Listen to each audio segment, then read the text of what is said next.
Hello everyone, I hope you all are doing good. Today we are going to start a new chapter of class 10th chemistry, and that is acids, bases and what are salts. So acid, bases and salts ये actually होते क्या हैं? तो on the basis of chemical properties हमने compounds को 3 category में divide कर रखा है on the basis of chemical properties. Chemical properties के बेस पर हमने कंपाउंड्स को 3 कैटेगरीज में क्लासीफाई कर रखा है, एसिड्स, बेसिस एंड सॉल्ट्स. अब कौन सा कंपाउंड एसिडिक है, कौन सा कंपाउंड बेसिक है, कौन सा कंपाउंड सॉल्ट है, ये जानने के लिए हमें इंडिकेटर की ज़रूरत होती है. अब इंडिकेटर क्या होता है? इंडिकेटर हम बोल सकते हैं एक डाई होती है जो कि अपना कलर चेंज कर देती है जब भी हम उसको एसिडिक या बेसिक मीडियम में डालते हैं. तो इंडिकेटर एक डाई है जो कि अपना कलर चेंज कर लेती है जब हम उसको एसिड या बेस में डालते हैं, वो होता है इंडिकेटर. और कॉमनली यूज्ड इंडिकेटर क्या क्या है, मतलब जो हम ज़्यादातर जो इंडिकेटर्स का हम यूज़ करते हैं वो कौन कौन से हैं? वो हैं सबसे पहला लिटमस, मिथाइल ऑरेंज एंड फिनोप्टलीन. ये 3 बेसिक कॉमनली यूज्ड इंडिकेटर्स हैं. अब ये यूज़ कैसे होता है, मतलब पता कैसे चलता है इनसे कि लिटमस से हमें कैसे पता चलता है, हमें मिथाइल ऑरेंज से कैसे पता चलता है कि कौन सा कंपाउंड एसिडिक है, कौन सा बेसिक है? तो चलो जानते हैं. तो लिटमस जो है एक नेचुरल इंडिकेटर होता है, ठीक है. और अगर ब्लू लिटमस है, लिटमस 2 तरह का होता है, रेड लिटमस और ब्लू लिटमस. अगर ब्लू लिटमस रेड में कन्वर्ट हो गया तो वो कंपाउंड एसिडिक है, मतलब एसिड ब्लू लिटमस को रेड लिटमस में कन्वर्ट कर देता है. रेड लिटमस है वो ब्लू में कन्वर्ट हो गया तो यानी कि बेस है, तो बेस रेड लिटमस को ब्लू में कन्वर्ट कर देता है. लिटमस क्या है? नेचुरल इंडिकेटर, ठीक है. फिर आता है हमारा मिथाइल ऑरेंज. मिथाइल ऑरेंज एक सिंथेटिक इंडिकेटर है, या हम बोलें man made human made indicator बोल सकते हैं, सिंथेटिक इंडिकेटर बोल सकते हैं. मिथाइल ऑरेंज कलर का होता है, और अगर इसको हम एसिडिक मीडियम में डालेंगे तो रेड कलर का हो जाएगा, बेसिक मीडियम में डालेंगे तो येलो कलर का हो जाएगा, ठीक है. मिथाइल ऑरेंज अगर रेड कलर शो कर रहा है तो यानी कि वो मीडियम एसिडिक है. मिथाइल ऑरेंज अगर येलो कलर शो कर रहा है तो यानी कि वो मीडियम बेसिक है. अब बात करते हैं हम फिनोप्टलीन की, जो कि कलरलेस होता है. फिनोप्टलीन भी एक सिंथेटिक इंडिकेटर होता है, ठीक है, कलरलेस सिंथेटिक इंडिकेटर. तो एसिडिक मीडियम में तो वो कलरलेस ही रहेगा, लेकिन जब हम उसको बेसिक मीडियम में डालेंगे तो वो पिंक कलर शो करने लग जाएगा. फिनोप्टलीन अगर पिंक कलर शो कर रहा है तो यानी कि वो मीडियम बेसिक है, और अगर फिनोप्टलीन जो कलरलेस है वो कलरलेस ही रहे तो यानी कि वो मीडियम जो है एसिडिक है, ठीक है. हमारे पास और भी इंडिकेटर्स होते हैं इन तीनों के अलावा, जैसे कि हम बात करें हल्दी की, टर्मेरिक, रेड कैबेज. तो जो हमारी टर्मेरिक होती है वो येलो कलर की होती है, सबको पता है. वो क्या करती है, बेसिक मीडियम में रेड, मतलब येलो से रेड में कन्वर्ट हो जाती है जब हम उसको बेसिक सोल्यूशन में या बेसिक मीडियम में डालते हैं. और रेड कैबेज नाम से पता चल रहा है रेड होती है. एसिडिक सोल्यूशन है तो वो रेड ही रहेगी, लेकिन अगर बेसिक है तो वो ग्रीन बन जाएगी, ठीक है. हम कई बार देखते हैं कि जैसे अगर कोई वाइट कलर का कपड़ा है, ठीक है, उसके ऊपर अगर कड़ी लग गई, कड़ी जो होती है कड़ी चावल, वो लग गई और उसको हमने फिर साबुन से स्क्रब कर दिया, उसको साबुन से रब कर दिया, तो वो रेडिश ब्राउन में कन्वर्ट हो जाता है.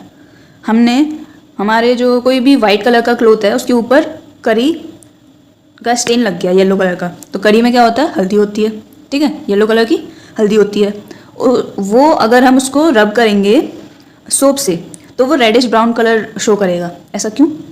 ऐसा इसीलिए क्योंकि सोप सोल्यूशन जो है वो एक बेसिक सोल्यूशन है जो कि अपना कलर चेंज कर दे, मतलब जो कि टर्मेरिक का कलर चेंज कर देता है, जो कि कड़ी में जो टर्मेरिक प्रेजेंट है उसका कलर चेंज कर देता है, येलो से रेडिश ब्राउन कलर का हो जाता है. This stains turns to yellow again. अब इसको हम अगर येलो दोबारा से देखें तो वो कैसे मिल जाएगा? उसको हम पानी से अगर धो देंगे तो हमें वो वापस से कड़ी का कलर मिल जाएगा. तो हमने क्या देखा? हमने देखा कि हमारे जैसे वाइट कलर के कपड़े पे कड़ी लग गया, कड़ी का दाग लग गया. उसके बाद हमने उसको साबुन से रब किया तो वो रेडिश ब्राउन में कन्वर्ट हो गया. इससे क्या पता चलता है कि जो सोप का सोल्यूशन है, सोप सोल्यूशन जो है वो है बेसिक, क्योंकि टर्मेरिक प्रेजेंट है हमारी कड़ी में. टर्मेरिक कन्वर्ट हो गई है रेड में, रेडिश ब्राउन कलर का हो गया है इन बेसिक सोल्यूशन. तो बेसिक सोल्यूशन क्या हुआ?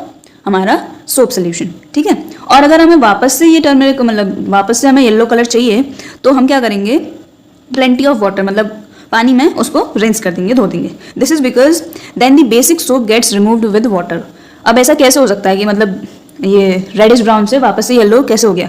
क्योंकि रेडिश ब्राउन कब हुआ था? बेसिक सोल्यूशन में, मतलब सोप सोल्यूशन में. और अगर हम उसको पानी से धुल देंगे, काफ़ी पानी डालेंगे, तो वो जो सोप सोल्यूशन है, मतलब जो सोप है, वो रिमूव आउट हो जाएगा. तो इससे हमें वापस से अपना येलो कलर मिल भी सकता है.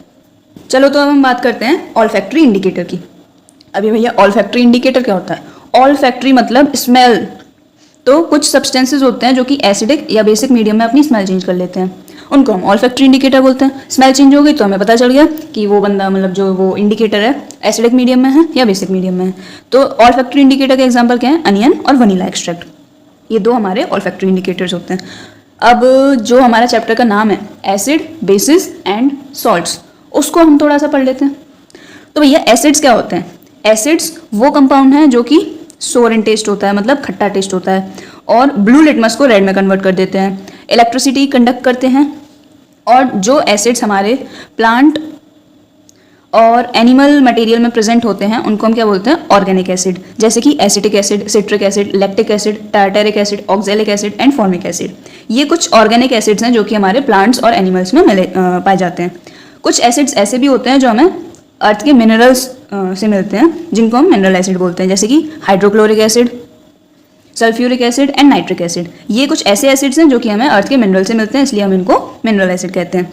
एसिड्स जो होते हैं वो मेटल के साथ रिएक्ट करते हैं, और मेटल के साथ जब उनकी रिएक्शन होती है तो वो हाइड्रोजन गैस फॉर्म करते हैं।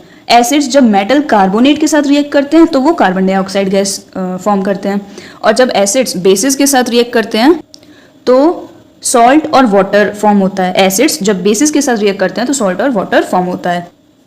और जब एसिड मेटल ऑक्साइड के साथ रिएक्ट करते हैं तब भी सॉल्ट प्लस वाटर फॉर्म होता है। और जो एसिड्स हमारे होते हैं वो कोरोसिव नेचर के होते हैं, मतलब एसिड्स की वजह से रस्टिंग, कोरोजन देखने को मिलता है। ठीक है, अब क्या है, अब स्ट्रॉन्ग एसिड क्या होते हैं और वीक एसिड क्या होते हैं? तो स्ट्रॉन्ग एसिड सारे जितने भी हमारे मिनरल एसिड हैं जो हमें अर्थ के मिनरल से मिल रहे हैं, जैसे कि hydrochloric acid, sulphuric acid, nitric acid, ये सारे एसिड स्ट्रॉन्ग एसिड होते हैं। और ये ड्रिंकिंग, मतलब अगर इनको हमने अंदर ले लिया तो वो काफ़ी हार्मफुल हो सकते हैं। और वीक एसिड्स कौन से होते हैं? Organic acid. ऑर्गेनिक एसिड जैसे कि जो हमें प्लांट और एनिमल से मिलते हैं, एग्जांपल है acetic acid, citric acid, lactic acid, tartaric acid, oxalic acid, formic acid, etcetera etcetera etcetera. तो ये जो ऑर्गेनिक एसिड्स हैं दीज आर वीक एसिड्स, और इनका जो डाइल्यूट सोल्यूशन होता है, अभी ये डाइल्यूट और कंसनट्रेटेड हम थोड़ी देर बाद पढ़ेंगे, तो वीक एसिड्स का जो डाइल्यूट सोल्यूशन होता है उसको हम इनटेक कर सकते हैं, आर क्वाइट सेफ। ठीक है, अब अभी मैंने बताया था कि डाइल्यूट और कंसनट्रेटेड के बारे में पढ़ेंगे, आ गया टॉपिक। कंसनट्रेटेड एसिड कौन से होते हैं और डाइल्यूट एसिड कौन से होते हैं? तो भाई कंसनट्रेटेड एसिड कौन सा होता है? जिसमें बहुत ही कम वाटर का अमाउंट प्रेजेंट होता है, minimum possible amount of water. ठीक है, मतलब बहुत ही कम पानी प्रेजेंट होगा किसी भी एसिड में, वो उस एसिड का कंसनट्रेटेड फॉर्म है। और अगर जिसमें काफ़ी अमाउंट ऑफ पानी प्रेजेंट है, much more of water in it, तो वो डाइल्यूट एसिड होगा। ठीक है, अब हम किसी भी एसिड को, मतलब हमारे पास डाइल्यूट एसिड कैसे फॉर्म होता है? तो हमने कंसनट्रेटेड एसिड लिया, जिसमें कंसनट्रेटेड एसिड कौन सा हुआ? जिसमें काफ़ी कम अमाउंट ऑफ पानी प्रेजेंट है। ठीक है, और इसको हम कंसनट्रेटेड एसिड में हमने पानी मिला दिया, बन गया डाइल्यूट एसिड। और ये जो रिएक्शन है, मतलब कंसनट्रेटेड एसिड में जब हम पानी मिलाते हैं तो ये काफ़ी हाईली एक्सोथर्मिक रिएक्शन है, मतलब इसमें काफ़ी ज़्यादा हीट प्रोड्यूस होती है। ठीक है, तो इसीलिए इसको हम थोड़ा ध्यान से करते हैं। अब एक क्वेश्चन आता है दिमाग में कि भाई हम जो डाइल्यूट एसिड हम फॉर्म कर रहे हैं उसमें हम एसिड में वाटर मिलाएंगे या वाटर में एसिड मिलाएंगे? हम अगर सोचें तो हमें लगेगा कि दोनों चीज़ें सेम है, मतलब एसिड में वाटर मिलाओ चाहे वाटर में एसिड, बात तो वही है, मिल तो दोनों रहे हैं, लेकिन नहीं, काफ़ी अंतर पड़ जाता है। तो हमें क्या करना है? Dilution of a concentrated acid should always be done by adding concentrated acid to water gradually with stirring and not by adding water to concentrated acid। मतलब हमें concentrated acid को water में डालना है gradually stirring करते हुए, water को concentrated acid में नहीं डालना, acid को water में। उससे क्या हो जाएगा भाई, ये तो बताओ? उससे हो ये जाएगा कि जब हम concentrated acid को water में डालेंगे तो for preparing a dilute acid तो हीट इवॉल्व होगी ग्रेजुअली और easily absorb by the large amount of water. जो हम वाटर में डालेंगे ना, एसिड को वाटर में डाल रहे हैं, तो इसमें क्या होगा, हीट ग्रेजुअली इवॉल्व होगी। ठीक है, और फिर एब्जॉर्ब भी हो जाएगी वाटर के through, to which acid is being added. Obviously हम क्या कर रहे हैं कि एसिड को वाटर में डाल रहे हैं, तो ये जो है एक्सोथर्मिक रिएक्शन है, अभी हमने पढ़ा, हीट रिलीज हुई, तो हीट जो इवॉल्व हुई वो ग्रेजुअली इवॉल्व होगी और फिर एब्जॉर्ब भी हो जाएगी वाटर के थ्रू। ठीक है, और अगर हम पानी को एसिड में डालेंगे तो क्या होगा? दूसरा वाला केस देख लो, water is added to concentrated acid to dilute it, water को अगर हम एसिड में डालेंगे तब क्या होगा, वो एक ही बार लार्ज अमाउंट ऑफ हीट सिर्फ एक बार इवॉल्व होगी और ये हीट क्या करेगी, कुछ अमाउंट ऑफ वाटर को स्टीम में एक्सप्लोसिवली कन्वर्ट कर देगी, ठीक है। और इससे क्या होगा, एक्सप्लोसिवली कन्वर्ट कर रही है, ध्यान रखना। ये जो हीट है जो इवॉल्व हुई एक बार, वो कुछ अमाउंट ऑफ पानी को एक्सप्लोसिवली मतलब छपाक से स्टीम में कन्वर्ट कर देगी। अब इससे क्या होगा, इससे क्या हो सकता है कि एसिड के स्प्लैशेस हमारे फेस पे, हमारे क्लोथ्स पे पड़ सकते हैं और इससे एसिड बर्न्स भी हो सकते हैं। इसीलिए हमें क्या करना चाहिए, पानी को एसिड में नहीं, एसिड को पानी में मिलाना चाहिए। कंसनट्रेटेड एसिड को डाइल्यूट में कन्वर्ट करने के लिए एसिड को पानी में मिलाना चाहिए, ना कि पानी को एसिड में, क्योंकि एसिड को पानी में मिलाएंगे तो ग्रेजुअली हीट इवॉल्व होगी और वो फिर पानी के थ्रू एब्जॉर्ब भी हो जाएगी। और अगर पानी को हम मिलाएंगे एसिड में तब क्या होगा, जो हीट एक बार रिलीज होगी मतलब इवॉल्व होगी एक बार, और इससे क्या होगा, कुछ अमाउंट ऑफ पानी को, ये हीट जो है कुछ अमाउंट ऑफ पानी को एक्सप्लोसिवली स्टीम में कन्वर्ट कर देगी। अब इस एक्सप्लोसिव कन्वर्जन से एसिड के स्प्लैशेस हमारे फेस पे, हमारे क्लोथ्स पे पड़ सकते हैं और उससे एसिड बर्न भी हो सकते हैं। इसीलिए और इस एक्सप्लोसिव से एक्सेसिव हीटिंग से ग्लास जो है, कंटेनर का ग्लास, वो भी ब्रेक हो सकता है, मतलब कुछ भी हो सकता है, काफ़ी हार्मफुल चीज़ है ये। इसीलिए हमको कंसनट्रेटेड एसिड को पानी में मिलाना चाहिए, ना कि पानी को एसिड में, ठीक है, सीधी बात है। अब हम बात करते हैं कि हमारे जितने भी सारे एसिड्स हैं उनमें कॉमन क्या चीज़ है। An acid is a substance which dissociates या ionize on dissolving in water to produce hydrogen. मतलब एक एसिड एक ऐसा सब्सटेंस है जो कि वाटर में डिसॉल्व करने के बाद वो ब्रेक हो जाता है आयंस में, ठीक है, डिसोसिएट हो जाता है या आयनाइज हो जाता है, मतलब आयंस में कन्वर्ट हो जाता है जब हम उसको पानी में डिसॉल्व करते हैं और हाइड्रोजन आयन प्रोड्यूस करता है, ठीक है। और जो कॉमन थिंग है वो क्या है, a common thing in all the acids is that they produce hydrogen ion when dissolve in water. Common thing मतलब कॉमन चीज़ सारे एसिड्स में ये है कि जब हम किसी भी एसिड को, चाहे कोई भी एसिड हो, उसको जब हम पानी में डिसॉल्व करते हैं, पानी में मिलाते हैं, तो वो एसिड जो है हाइड्रोजन आयन प्रोड्यूस करता है। तो acidic behaviour of an acid solution is due to the presence of hydrogen ion. Now comes acids do not show acidic behaviour in the absence of water. Acids का जो acidic behaviour होता है वो हमने अभी पढ़ा कि मोस्ट मतलब कॉमन चीज़ क्या है एसिड्स में, कि उनके पास हाइड्रोजन आयन प्रेजेंट होता है और जब हम उसको डिसॉल्व करते हैं वाटर में तो वो हाइड्रोजन आयन रिलीज करता है। तो मतलब बेसिकली क्या है कि उनमें हाइड्रोजन आयन प्रेजेंट होता है, ये एसिड्स की मेन कैरेक्टर है, ठीक है। और इसमें क्या है, acidic behaviour of acids is due to the presence of hydrogen ion in them, ठीक है। अभी हमने पढ़ा acids produce hydrogen ion only in the presence of water. सिर्फ वाटर की प्रेजेंस में ही एसिड्स हाइड्रोजन आयन प्रोड्यूस करते हैं। तो वाटर के एब्सेंस में क्या होगा, वाटर के एब्सेंस में a substance will not form hydrogen ion and hence will not show it's acidic behaviour. अगर कोई भी सब्सटेंस एसिडिक है पर वाटर के एब्सेंस में है, तो वाटर के एब्सेंस में कोई भी सब्सटेंस हाइड्रोजन आयन फॉर्म नहीं करेगा और वो अपना फिर एसिडिक बिहेवियर भी शो नहीं करेगा, ठीक है। हमने स्ट्रॉन्ग एसिड और वीक एसिड तो पढ़ लिया था कि स्ट्रॉन्ग एसिड कौन से होते हैं, जो कि कंप्लीटली आयनाइज हो जाते हैं और large amount of hydrogen ion produce करते हैं। एसिड्स जो कि कंप्लीटली आयनाइज हो जाते हैं वाटर में और large amount of hydrogen ion produce करते हैं, उनको हम कहते हैं स्ट्रॉन्ग एसिड। वीक एसिड कौन से होते हैं, जो कि पार्शियली आयनाइज होते हैं, मतलब आधे अधूरे आयनाइज होते हैं और small amount of hydrogen ion produce करते हैं, वो होते हैं वीक एसिड, ठीक है। अब आती है बात मिनरल एसिड का यूज़ इन इंडस्ट्रीज। तो सल्फ्यूरिक एसिड जो है वो फर्टिलाइजर्स को मैन्युफैक्चर करने में, पेंट्स का मैन्युफैक्चर करने में, dyes, chemicals, plastic, synthetic fibre, detergent, explosives मतलब पटाखे और कार की बैटरी, इन सारी चीज़ों के मैन्युफैक्चरिंग में सल्फ्यूरिक एसिड यूज़ होता है, ठीक है। और नाइट्रिक एसिड यूज़ होता है फर्टिलाइजर्स बनाने में, एक्सप्लोजिव्स बनाने में, डाइज और प्लास्टिक, ठीक है। और हाइड्रोक्लोरिक एसिड की बात करें तो वो स्टील के ऑब्जेक्ट्स पे से ऑक्साइड की लेयर को रिमूव करने के लिए यूज़ होता है। हाइड्रोक्लोरिक एसिड यूज़ होता है स्टील के ऑब्जेक्ट्स के ऊपर से ऑक्साइड की लेयर को रिमूव करने के लिए before they are galvanised and for removing scale deposits from inside the boiler. Boiler के अंदर जो स्केल डिपॉजिट्स हो जाते हैं उनको भी रिमूव करने के लिए हाइड्रोक्लोरिक एसिड यूज़ होता है और स्टील के ऑब्जेक्ट्स के ऊपर से ऑक्साइड की लेयर को रिमूव करने के लिए भी हाइड्रोक्लोरिक एसिड यूज़ होता है। और डाई स्टफ में, टेक्सटाइल, फूड और लेदर इंडस्ट्रीज में भी हाइड्रोक्लोरिक एसिड यूज़ होता है। Now comes the second topic of our chapter and that is bases. तो बेसिस वो केमिकल सब्सटेंसेज होते हैं जिनका बिटर इन टेस्ट होता है, और एसिड्स के अपोजिट केमिकल सब्सटेंसेस को हम बेसिस कहते हैं। बेस एक ऐसा केमिकल सब्सटेंस है जो कि एसिड को न्यूट्रलाइज कर सकता है, मतलब एसिड के इफेक्ट को न्यूट्रलाइज कर सकता है, उस सब्सटेंस को हम कहते हैं बेस। ठीक है, बेस के एग्जाम्पल क्या है, मतलब जितने भी सारे मेटल ऑक्साइड्स हैं, जितने भी सारे मेटल हाइड्रोक्साइड्स हैं, सारे के सारे बेसिस होते हैं। जैसे कि हम बात करें सोडियम ऑक्साइड की, ये एक मेटल ऑक्साइड है, सोडियम की ऑक्साइड मेटल की ऑक्साइड है तो वो बेसिक है। सोडियम हाइड्रोक्साइड मेटल हाइड्रोक्साइड है, वो भी बेसिक है। Similarly calcium oxide, calcium hydroxide, ammonium hydroxide is also a base though it is not a metal hydroxide. तो बेसिस की हम बात कर रहे थे। बेसिस का टेस्ट बिटर होता है, टच करने पे वो सोपी फील होता है, और एसिड्स के जस्ट अपोजिट कंपाउंड्स को हम बेसिस बोलते हैं, जो कि एसिड के इफेक्ट को न्यूट्रलाइज करते हैं। सारे जितने भी मेटल ऑक्साइड्स हैं, जितने भी मेटल हाइड्रोक्साइड्स हैं, वो सारे बेसिस होते हैं।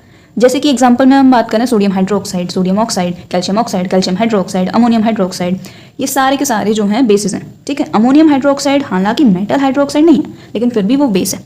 जितने भी सारे मेटल कार्बोनेट्स हैं, मेटल हाइड्रोजन कार्बोनेट्स हैं, सारे के सारे बेसिस होते हैं। जैसे कि sodium carbonate, calcium carbonate, sodium hydrogen carbonate, सारे बेस हैं। और बेसिस जो होते हैं वो सोल्यूशन के फॉर्म में अगर हों तो वो इलेक्ट्रिसिटी कंडक्ट करते हैं। ठीक है, और अगर बेस जो बेस वाटर में सॉल्युबल होते हैं उनको हम बोलते हैं एल्कली। जैसे कि सोडियम हाइड्रोक्साइड, कैल्शियम हाइड्रोक्साइड और पोटेशियम हाइड्रोक्साइड और ये मैग्नीशियम हाइड्रोक्साइड, ये सारे के सारे वाटर सॉल्युबल बेस हैं, इनको हम एल्कली बोलते हैं। अब जैसे हमने पढ़ा था कि एसिड्स में कॉमन चीज़ क्या है कि वो H पॉजिटिव आयन मतलब हाइड्रोजन आयन प्रोड्यूस करते हैं जब वो वाटर में डिसॉल्व किए जाते हैं। तो ऐसे ही अगर हम बात करें बेसिस में कॉमन चीज़ क्या है, तो वो कॉमन चीज़ है कि वो OH नेगेटिव मतलब हाइड्रोक्साइड आयन प्रोड्यूस करते हैं व्हेन डिसॉल्व्ड इन वाटर। अब जैसे हमने स्ट्रॉन्ग एसिड और स्ट्रॉन्ग बेस का पढ़ा था, वैसे ही हम पढ़ते हैं स्ट्रॉन्ग एसिड और वीक एसिड का पढ़ा था ना, वैसे ही हम पढ़ते हैं स्ट्रॉन्ग एसिड, स्ट्रॉन्ग बेस और वीक बेस के बारे में। ठीक है, तो भाई स्ट्रॉन्ग बेस क्या होते हैं, वो बेस जो कि कंप्लीटली वाटर में आयोनाइज या कंप्लीटली वाटर में डिसॉल्व हो जाते हैं और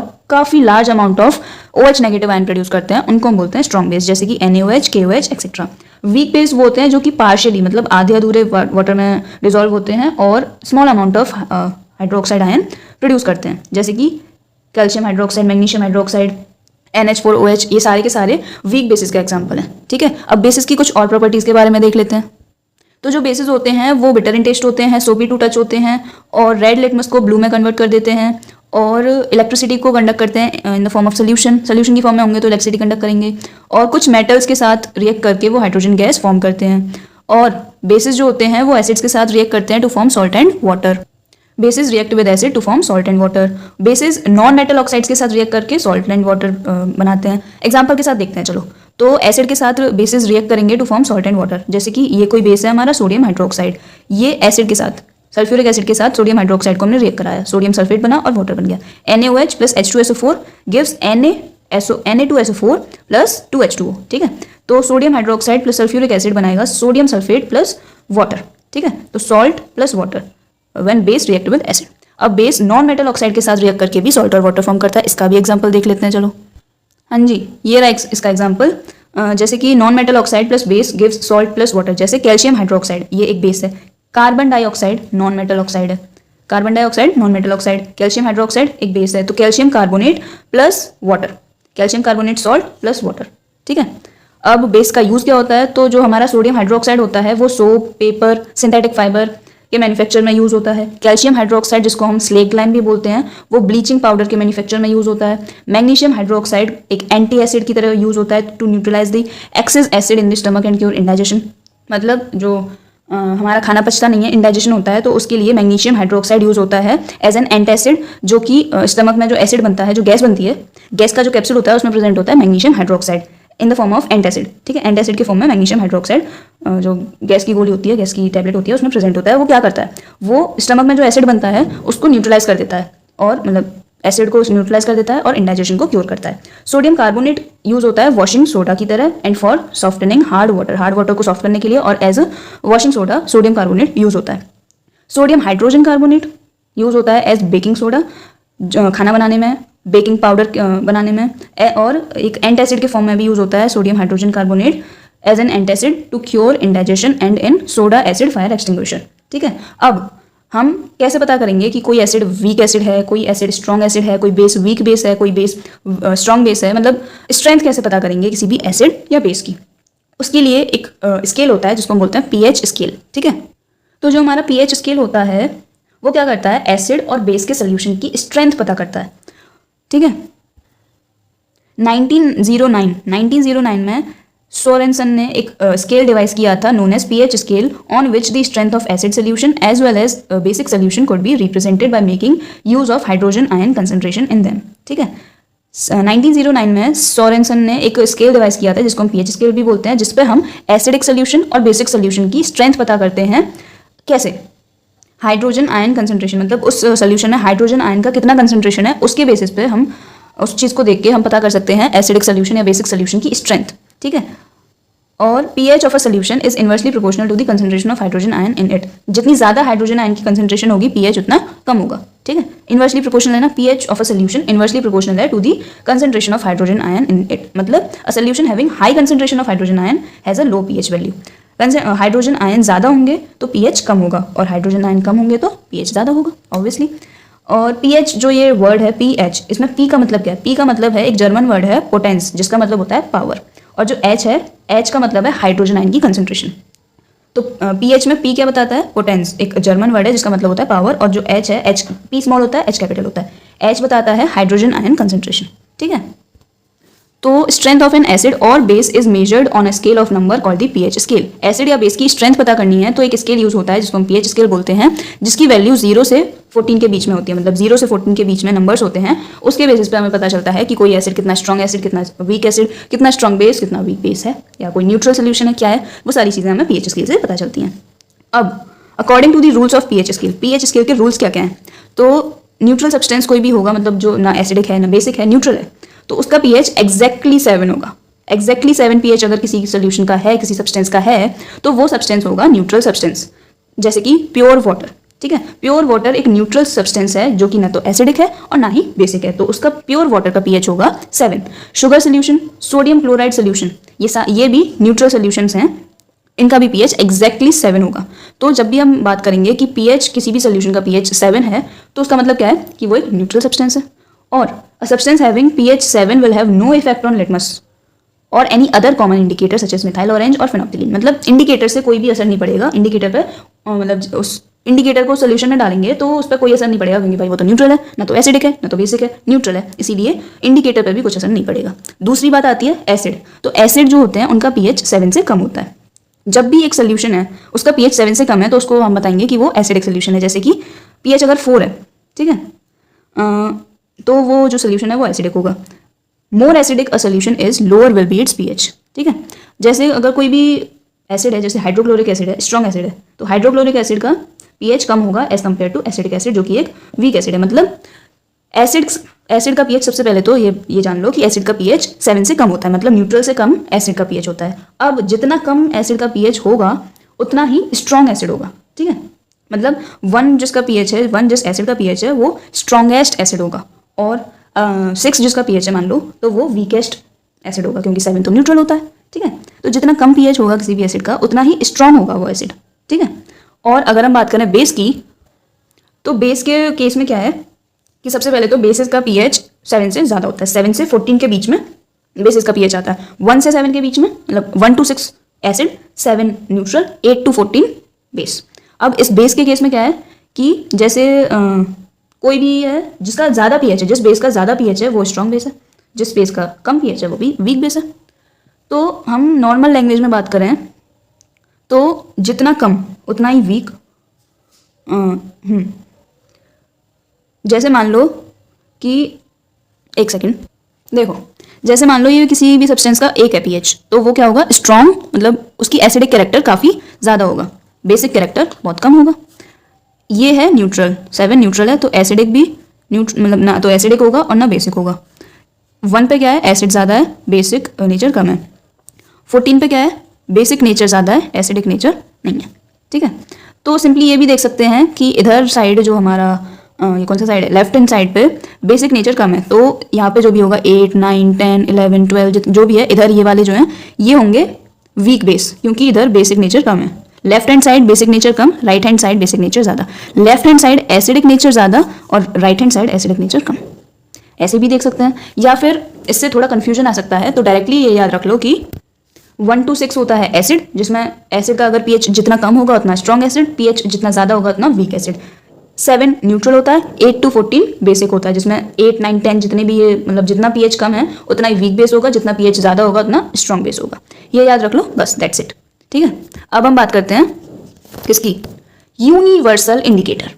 तो the common indicator like litmus can tell us whether the given substance is an acidic और a base. They cannot tell us whether the given substance is a strong acid, a weak acid, a strong base, a weak base। मतलब litmus हमें बताता है, litmus या फिर कोई भी indicator हमें बताता है कि कोई भी सब्सटेंस एसिडिक है या बेसिक है, पर वो ये नहीं बताता कि वो सब्सटेंस कितना स्ट्रॉन्ग एसिड है, कितना वीक एसिड है, कितना स्ट्रॉन्ग बेस है, कितना वीक बेस है। तो मतलब हम देखें तो common indicator can not tell us the relative strength of acid और बेस। वो बस बताता है कि ये एसिडिक है, ये बेसिक है, कितना एसिडिक कितना बेसिक वो नहीं बताता। ठीक है, तो to obtain an idea of how acidic और how basic a substance is, universal indicator use होता है कि कोई भी सब्सटेंस कितना ज़्यादा एसिडिक है या कितना ज़्यादा बेसिक है, ये जानने के लिए हम यूनिवर्सल इंडिकेटर को यूज़ करते हैं। अब ये यूनिवर्सल इंडिकेटर होता क्या है, ये एक मिक्सचर है काफ़ी सारे अलग अलग इंडिकेटर्स का या फिर अलग अलग डाइस का एक मिक्सचर है, जो कि हमें अलग अलग कलर देता है अलग अलग पीएच पे। लिटमस वगैरह क्या कर रहे थे कि वो एसिडिक और बेसिक मीडियम में कलर चेंज कर रहे थे। ये जो है यूनिवर्सल इंडिकेटर, वो कई सारे इंडिकेटर का मिक्सचर है जो कि हमें अलग अलग पीएच पे अलग अलग कलर देता है of the entire pH scale. ठीक है, अब जैसे हम पता कैसे करेंगे कि मतलब ये कलर इतने पीएच का है, तो उसके लिए एक टेबुलर फॉर्म में हम याद कर सकते हैं। ये देखो, जैसे पीएच 0 है तो डार्क रेड होगा, 1 है रेड, 2 है रेड, 3 है ऑरेंज रेड, 4 है orange, 5 orange yellow, 6 greenish yellow, 7 green, 8 greenish blue, 9 blue, 10 navy blue, 11 purple, 12 dark purple, 13 violet and 14 violet. ठीक है, मतलब डार्क रेड से शुरू होता है और वॉयलेट पे खत्म होता है। Red, orange, yellow, green, blue, purple and then violet. ये एक सिस्टमैटिक ऑर्डर है जिससे हम यूनिवर्सल इंडिकेटर को यूज़ करके हम जान सकते हैं कि ये कलर आ रहा है तो इसका ये पीएच है, और अगर हमें एक बार पीएच पता चल गया तो हम बता सकते हैं कि वो एसिड है या बेस।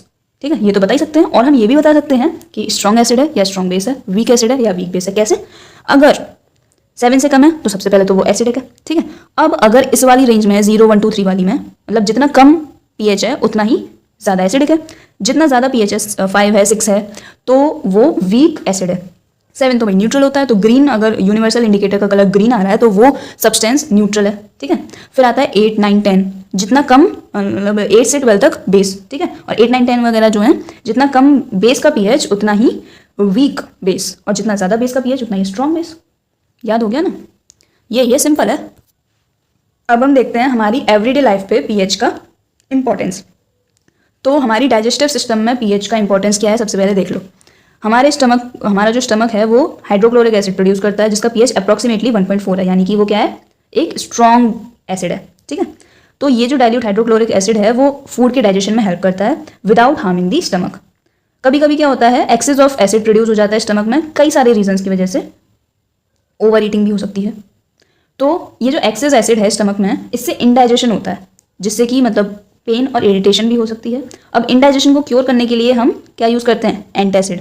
ठीक है, एंटासिड क्या है, एंटासिड एक ग्रुप ऑफ माइल्ड बेस है जो कि जिनका कोई टॉक्सिक इफेक्ट नहीं होता बॉडी पे।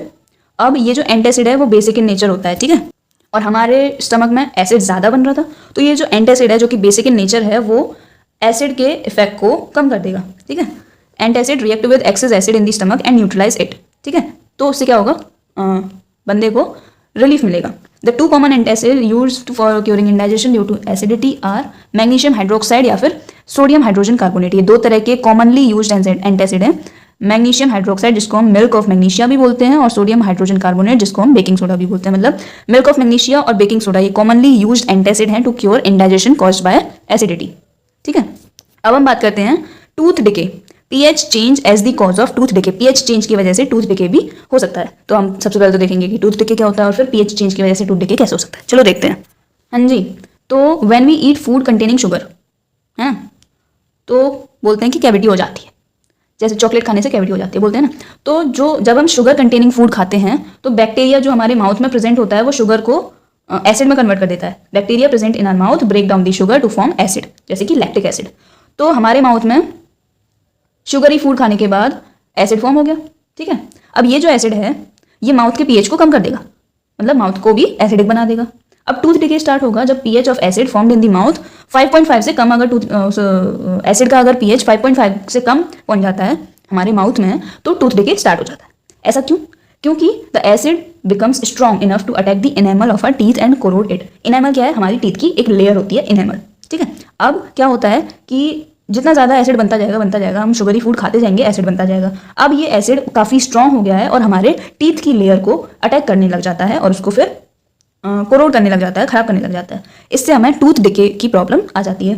टूथ इनेमल हालांकि कैल्शियम फॉस्फेट का बना हुआ होता है जो कि हमारे पूरी बॉडी का हार्डेस्ट मटेरियल है, कहते हैं ना, इसीलिए कहते हैं कि हमारे जो दांत हैं वो सबसे मजबूत होते हैं, पूरी बॉडी में सबसे मजबूत पार्ट होता है हमारे टीथ, क्योंकि वो बने हुए होते हैं कैल्शियम फॉस्फेट के, जो कि काफ़ी स्ट्रॉन्ग होता है, हार्डेस्ट मटेरियल होता है हमारी बॉडी का।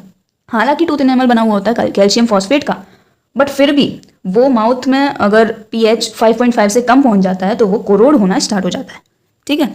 अब इस टूथ डिके को प्रिवेंट करने का बेस्ट तरीका क्या है? माउथ को खाने के बाद मतलब थॉरोली उसको साफ करो, अच्छे से साफ करो। और कई सारे टूथपेस्ट भी होते हैं जिनमें बेसिस प्रेजेंट होते हैं जो कि माउथ में प्रेजेंट एसिड को न्यूट्रलाइज कर देते हैं, ठीक है। तो जब हम टूथपेस्ट को यूज़ करते हैं फॉर क्लीनिंग द टीथ तो उससे क्या होगा, हमारे माउथ में अगर एक्सेस एसिड फॉर्म हो भी गया तब भी हम टूथ डिके को प्रिवेंट कर सकते हैं, क्योंकि टूथपेस्ट में क्या है? बेस प्रेजेंट है, तो वो न्यूट्रलाइज हो जाएगा इफेक्ट, ठीक है। A person can lesson the chances of suffering from tooth decay by changing his eating habit.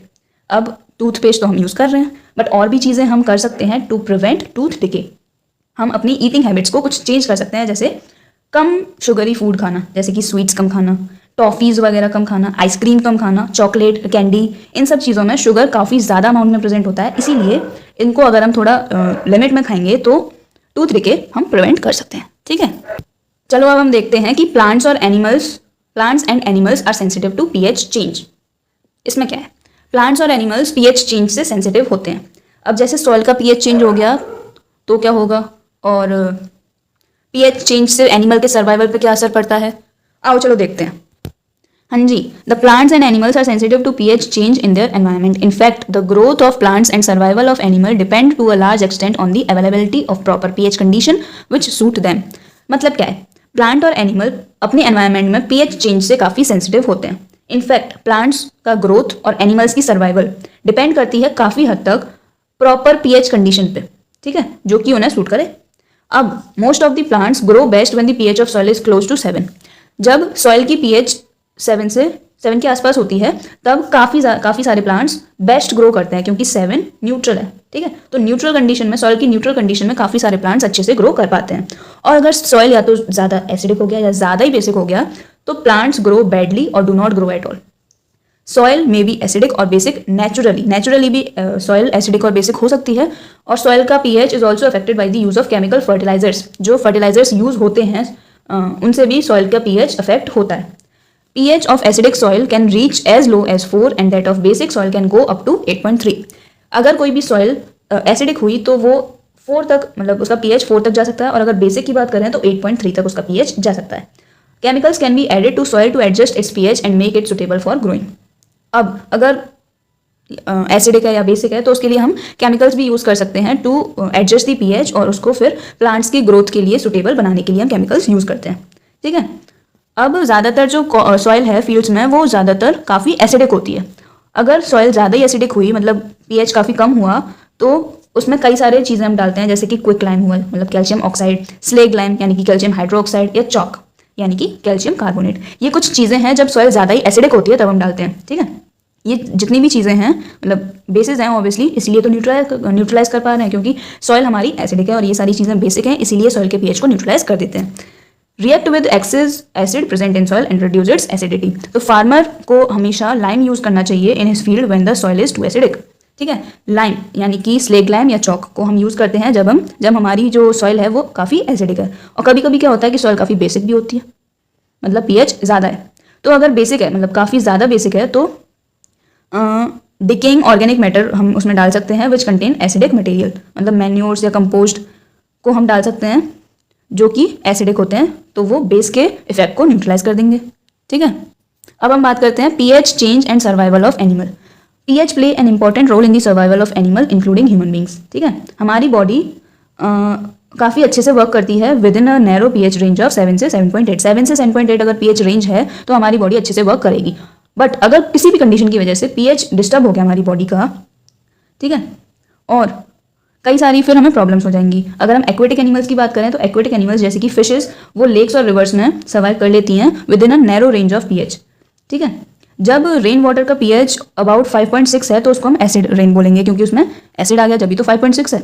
और टू मच एसिड रेन से क्या होगा, लेक और वाटर मतलब लेक और रिवर वाटर का भी पीएच ऑब्वियसली कम ही हो जाएगा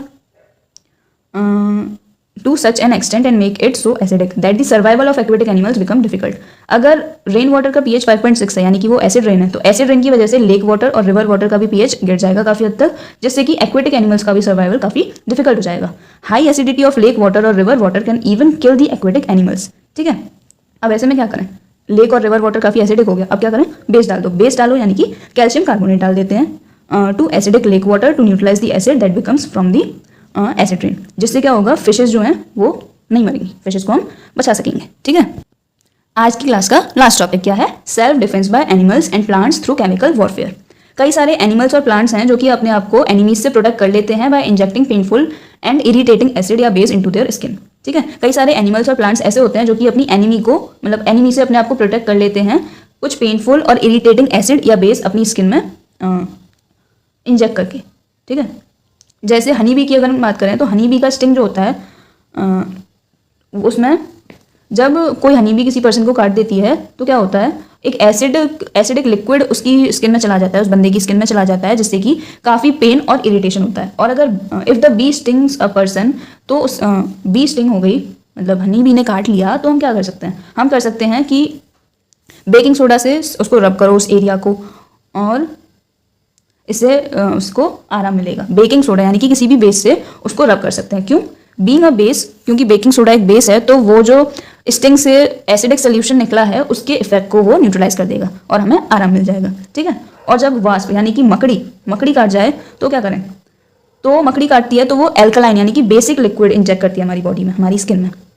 हनी भी एसिडिक लिक्विड इंजेक्ट करती है, तो हम बेस यूज़ करते हैं यानी कि बेकिंग सोडा यूज़ करते हैं, उसको रब करते हैं। अगर मकड़ी काट जाए, वास्प स्टिंग हो जाए, तो क्या होगा, वो एक एल्कलाइन लिक्विड इंजेक्ट करेगी यानी कि बेसिक लिक्विड इंजेक्ट करेगी हमारी स्किन में। तो उसके बाद हम क्या करेंगे, एसिड से उसको रब करेंगे। एसिड यानी कि सिरका से यानी कि विनेगर से कर सकते हैं। और क्योंकि विनेगर एक एसिडिक सब्सटेंस है तो वो एल्कलाइन लिक्विड के इफेक्ट को न्यूट्रलाइज कर देगा। Please note that a bee sting is acidic whereas wasp sting is alkaline in nature. और चींटी की, हमने मधुमक्खी की बात कर ली, हमने मकड़ी की बात कर ली, चींटी भी तो काट जाती है। चींटी की स्टिंग में होता है मीथेनोइक एसिड। जब चींटी काटती है तो वो मीथेनोइक एसिड इंजेक्ट कर देती है स्किन में, जिससे कि बर्निंग पेन होता है। अब इससे कैसे बचा जा सकता है, by rubbing a mild base. Methanoic acid ये भी तो एसिड है, तो इसको हम बेस से प्रोटेक्ट करेंगे। तो हम एक माइल्ड बेस जैसे कि बेकिंग सोडा को रब करेंगे on the affected area of the skin, ठीक है। Some plants also give painful sting. जैसे नीटल की बात करें, ये जो है nettle is a wild herbaceous plant found in the jungles. Nettle leaves have stinging hairs. Nettle की लीव्स के ऊपर स्टिंगिंग हेयर्स प्रेजेंट होते हैं। अगर कोई बंदे ने उसकी लीव्स को टच कर लिया एक्सीडेंटली, तो स्टिंगिंग हेयर्स जो हैं नीटल लीव्स के, वो मीथेनोइक एसिड उस बंदे की स्किन में मीथेनोइक एसिड इंजेक्ट कर देंगे, ठीक है। उससे क्या होगा, बर्निंग पेन होगा। अब एसिड है तो उसके लिए हम बेस यूज़ करेंगे, तो बेकिंग सोडा यूज़ करेंगे, ठीक है। तो यही था कि आंट की स्टिंग में एसिड होता है तो वो हम बेस से करते हैं, और हनी बी की स्टिंग में भी एसिड होता है तो उसको हम बेस से रब करते हैं। वास्प की स्टिंग में बेस होता है तो उसको हम एसिड से रब करते हैं। और कुछ प्लांट्स होते हैं जैसे कि नीटल लीव्स होती हैं, वो भी एसिड इंजेक्ट करती है हमारी स्किन में, तो उसको भी हम बेस से यानी कि बेकिंग सोडा से रब करके ठीक कर सकते हैं। तो ये था आज के लिए इतना ही। नेक्स्ट क्लास में हम पढ़ेंगे सॉल्ट्स के बारे में, ठीक है। आज हमने क्या पढ़ा, इंडिकेटर्स क्या होते हैं, एसिड्स क्या होते हैं, बेसिस क्या होते हैं, और यूजेस क्या होते हैं एसिड बेस का, और ये जो भी हमने पढ़ा न्यूट्रलाइज करने के लिए। That was it for today. पढ़ाई करते रहिए। All the very best.